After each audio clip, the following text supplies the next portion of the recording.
In my last couple videos, I spent a lot of time discussing video games that I like and comparing them to other video games that I like. I sure do like video games.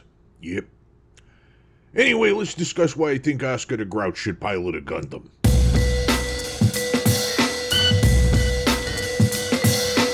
Look, I own responsibility here. I realized those first two episodes of this, whatever it is I'm doing here, made it seem like I was going to talk about video games every week. That's on me. I never said what PANDANGIT exclamation point was going to be all about. In truth, and cards on the table here, I knew some expectations would be set by my work with Stephanie Sterling and Casey Explosion. I have a lot of practice these days editing video game footage, so there was a sort of logic to saying that's what I'm known for, that's what I do. But then I got to asking myself, is it really what I do?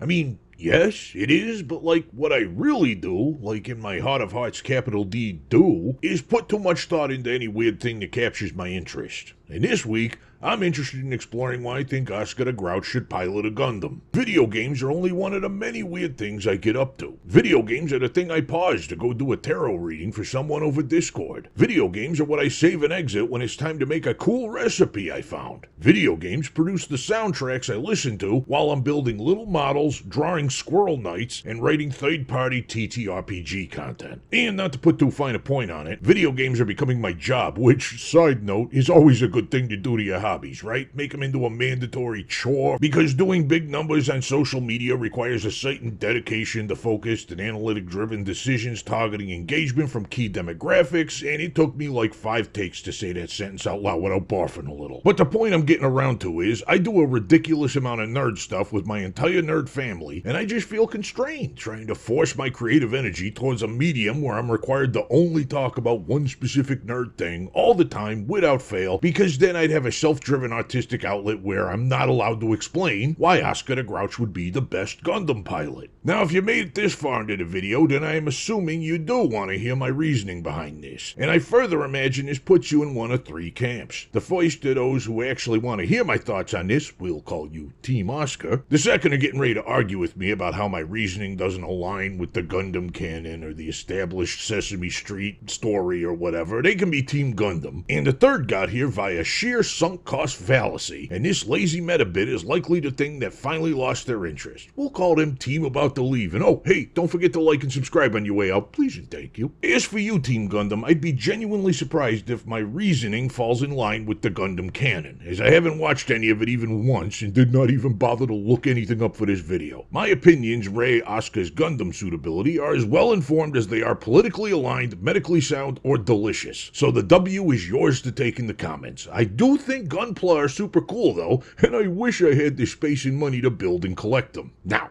Team Oscar, thanks for hanging in there. Let's get into it. Back in February, Blue Sky user Pukul Blinky asked the question, which Muppet do you think would be best at operating a Gundam? Now again, I know very little about Gundam. My Japanese-based giant robot fantasy fandom is mostly the Voltron variety, with the bulk of my Robotech knowledge gleaned from that god-awful Palladium RPG, and a lot of it getting mixed up with my heart of hearts favorite giant robot piloting anime, Big O. However, thanks to all the time I've logged on TikTok doing Sesamero readings, I am very familiar with the Muppets, especially the ones from Sesame Street. So, this question was exactly the kind of delicious bait that got me into its trap. For funsies, I'm relying entirely on what little Gundam knowledge got to me via cultural osmosis. The general vibe I get is that it's one of the more po-faced takes on mecha piloting. I have no idea if I'm right, and as a treat, I might do a deep dive after the self-imposed ignorance is no longer creatively useful to me. So, no promises, but feel free to suggest some good Gundam on-ramps in the comments. Now let's go into what I know about Oscar the Grouch. First of all, that he's a grouch.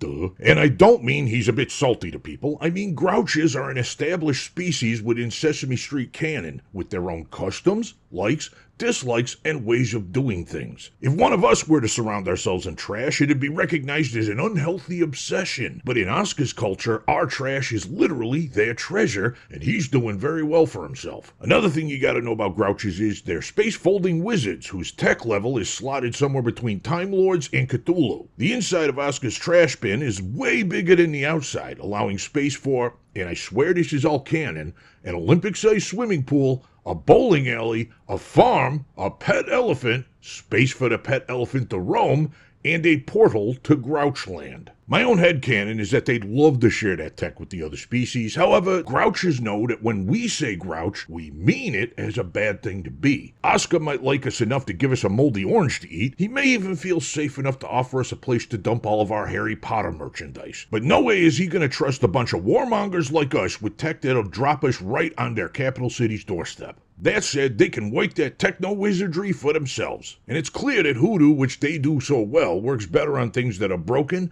discarded, and undesirable by our basic bound-to-the-third dimension baby brains. That means they have built an entire empire on things we reject, in part while traveling through fantastically enhanced trash cans which, by our standards at least, have clearly seen better days. Let's tie it all together. Bring it home. I may not know a lot about Gundam proper, but I do know that a lot of the drama in giant robot media is caused by system failures. It's roughly equivalent to the storytelling in professional wrestling, where one guy will work another guy's knee, and now it's understood that the other guy can't do moves that require his knee anymore, or doing so is like a huge risky drain. Giant robot combat has the same thing, where an arm or a leg gets cut off, or some vital system gets too badly damaged, etc., and the pilot has to struggle against that new disadvantage in addition to the original goals. But the only way you could put Oscar the Grouch in that position is if you never damage his Gundam in the first place. See, Oscar's a master of the fourth dimension whose culture seeks out broken, damaged, past their useful to us objects.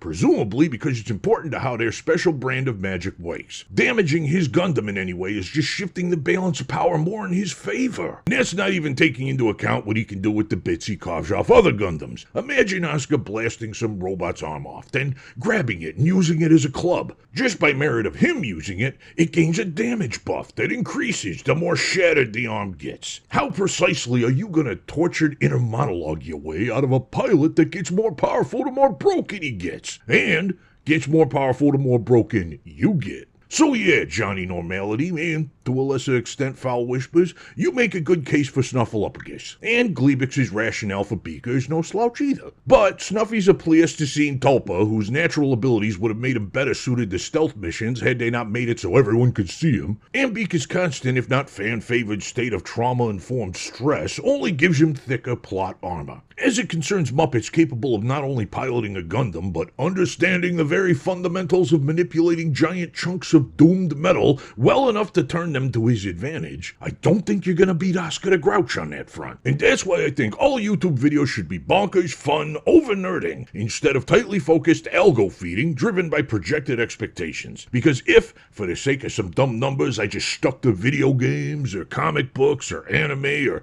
Grouch Jesus Help Me YouTube drama, I wouldn't have gotten to explore this fun, no-stakes question more deeply. This is what the internet should be for, frankly. More of this. And that's what PANDANGIT copyright 2025 original word do not steal trademark pending is all about. At least until it isn't. Who even knows? Life comes at you fast, and creativity is our legacy, so don't let yours be directed by a sloppy cloud of business numbers. Unless you're a Grouch, of course. In which case, I doubt you're even watching this. You're probably too busy making text-to-speech videos recapping old movie plots.